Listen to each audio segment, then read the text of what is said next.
Bonjour à toutes et à tous, bienvenue sur cette cinquième vidéo sur la série dédiée à l'introduction sur l'intelligence artificielle. Aujourd'hui, on va essayer de comprendre ce que c'est que Large Language Model ou bien modèle de langage à grande taille, encore appelé LLM.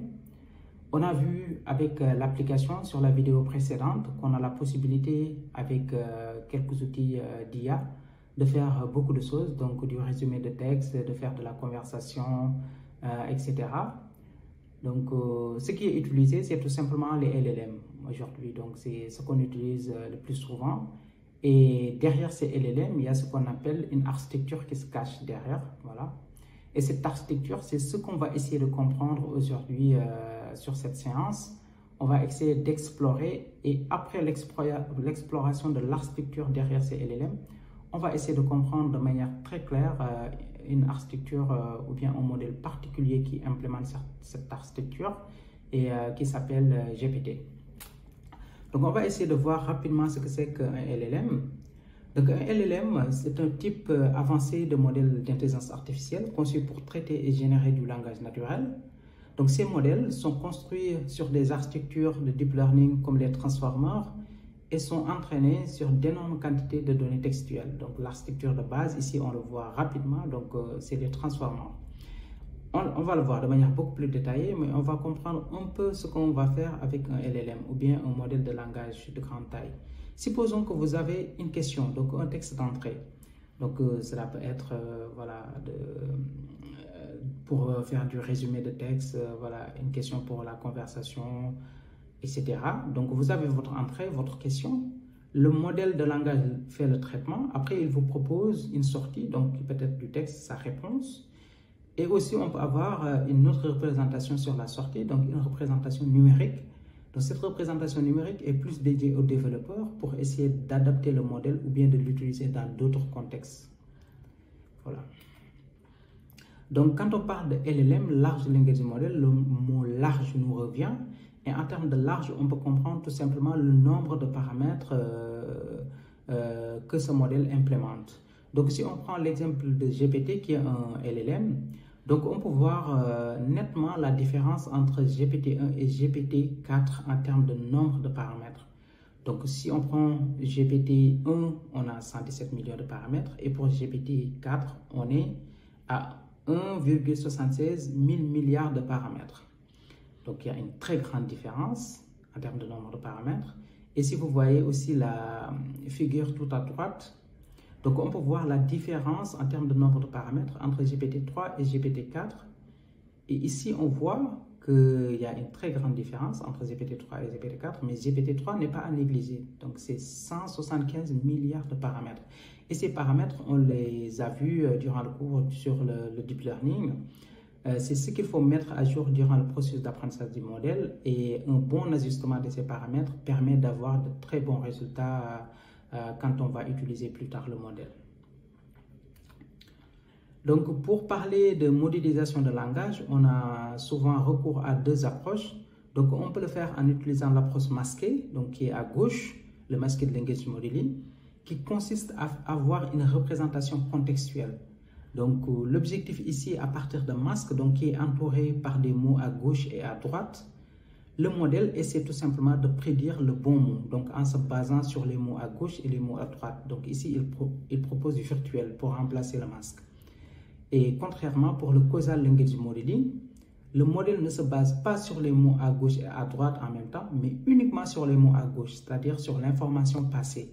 Pour prédire masque, donc après un ensemble de prédictions ou bien une entrée de I am virtuel, le modèle va proposer assistant en se basant uniquement sur les mots à gauche.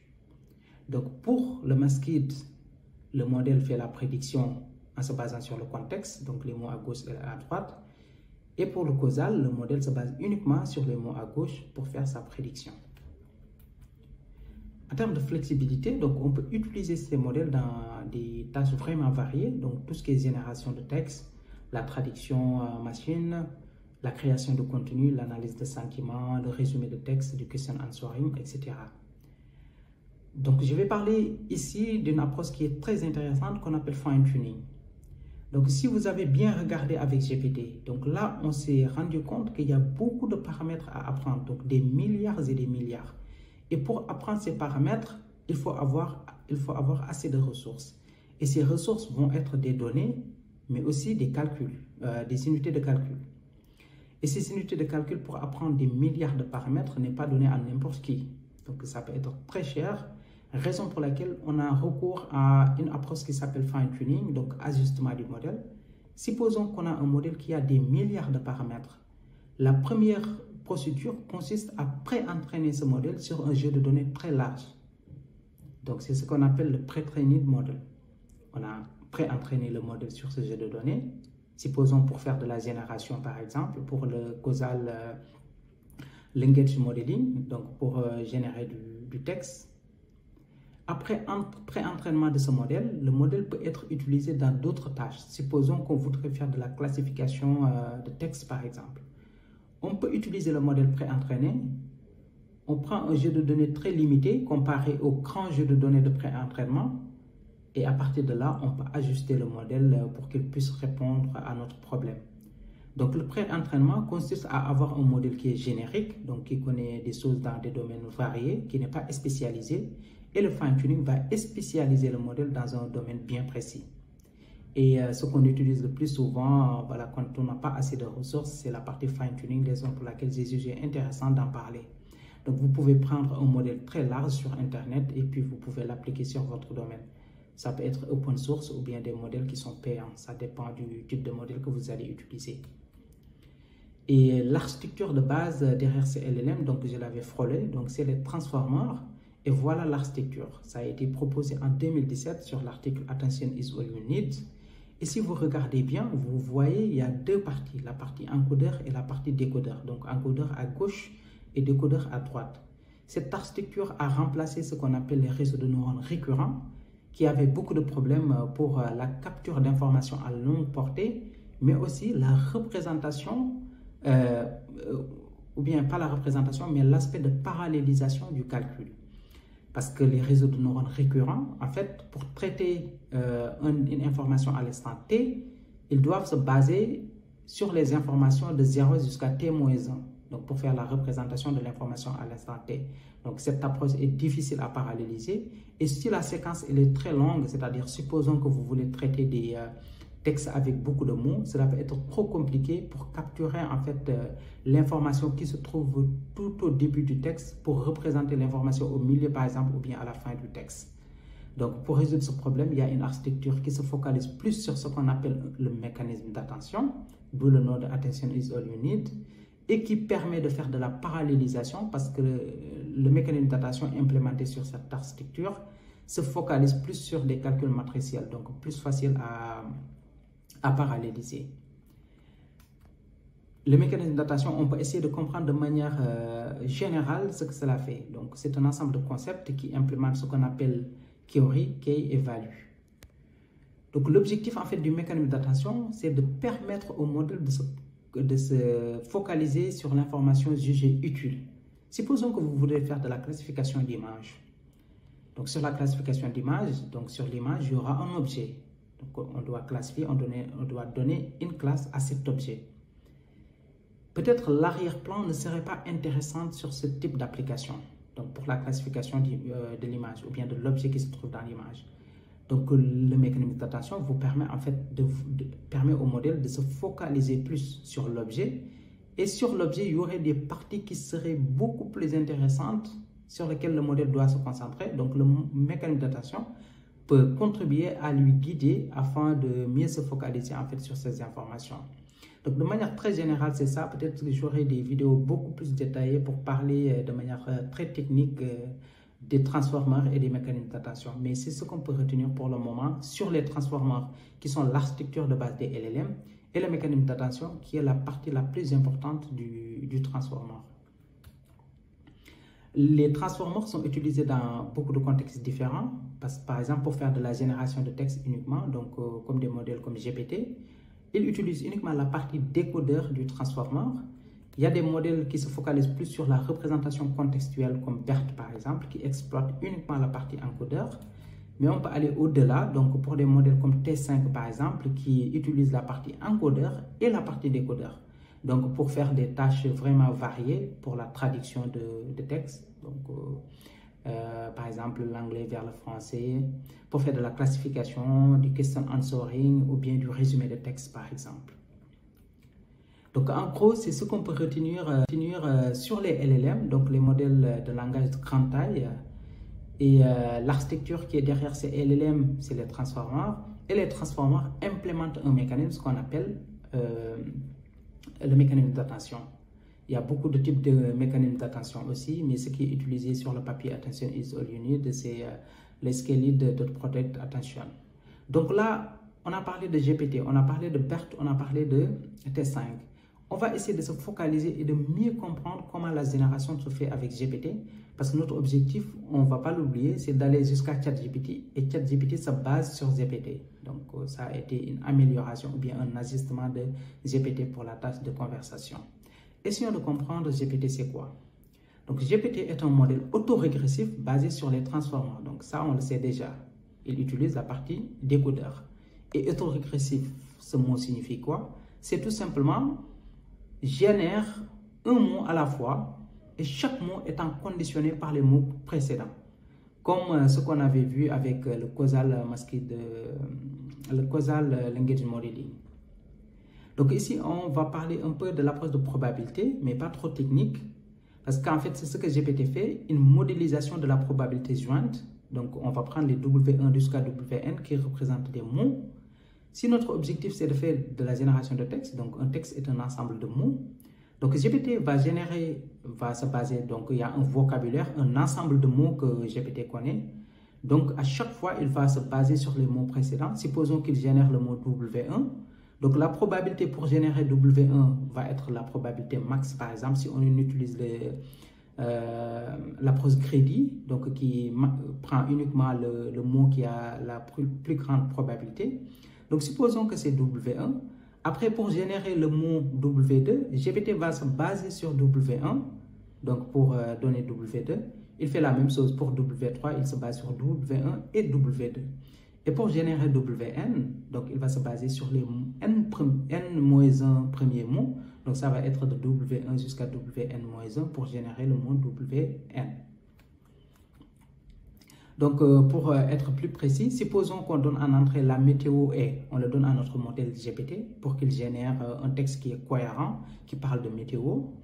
Donc en premier lieu, il va regarder, il va se dire la météo est, c'est ou bien le texte d'entrée. Donc il va dire quel mot je vais mettre après le et. Il donne tout simplement, par exemple, il regarde la probabilité de donner ensoleillé, c'est 0.7.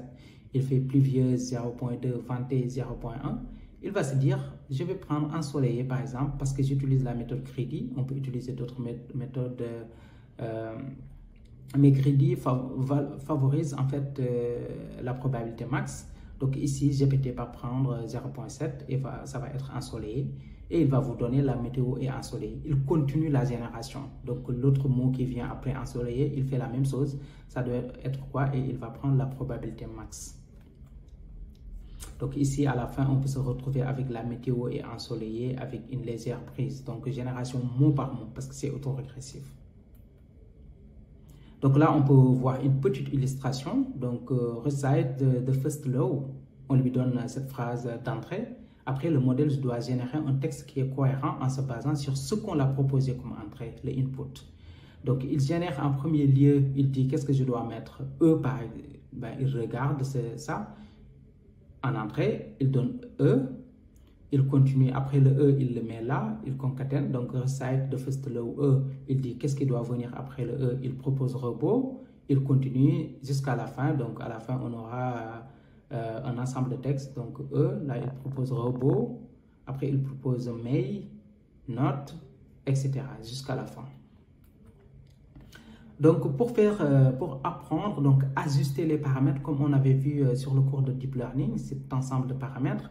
Donc on peut utiliser sur GPT ce qu'on appelle l'entropie croisée, donc la cross-entropie, et avec la formule ici où si on prend cet exemple, la météo est ensoleillée, donc on va avoir un ensemble de probabilités Et la loss peut être calculée en remplaçant par les probabilités correspondantes. Donc l'objectif pour GPT, c'est de minimiser en fait cette fonction coût afin d'avoir une très bonne génération. Et là, on peut voir de manière beaucoup plus explicite. Supposons qu'on lui donne en entrée a robot must. On donne cette phrase à GPT, donc l'entrée. Donc, il peut proposer un ensemble de mots. S'il dit exterminate, là, c'est pas bon. Il devrait dire obey, par exemple, parce que c'est de l'apprentissage supervisé, par exemple. Donc là, il va ajuster ses paramètres pour que la prochaine fois, au lieu de dire exterminate, il va dire uniquement obey. Donc, pour obéir au lieu d'exterminer. Voilà. Et là, un petit résumé, qu'est-ce qu'il faut comprendre sur GPT? C'est que GPT est un modèle autorégressif basé sur les transformers. Et ce qu'il fait, il prédit un mot à la fois conditionné par les mots précédents pour générer du texte. Comment il apprend? Il ajuste ses prédictions pour maximiser la probabilité des mots réels en minimisant une perte appelée cross-entropie, donc c'est la fonction coût. Et exemple simplifié, pour la phrase « la météo est ensoleillée », GPT génère chaque mot en se basant sur le contexte, en choisissant celui avec la probabilité la plus élevée à chaque étape. Donc la génération se fait mot par mot. À chaque fois, si on applique la proscrit, le mot qui a la probabilité max va être proposé. Et là, on peut voir les différentes versions de GPT. Donc, on a GPT-1 depuis 2018 jusqu'à GPT-4 qui est aujourd'hui multimodal. Donc, qui peut être utilisé au-delà du traitement de texte uniquement, du traitement de l'image, de l'audio, voilà.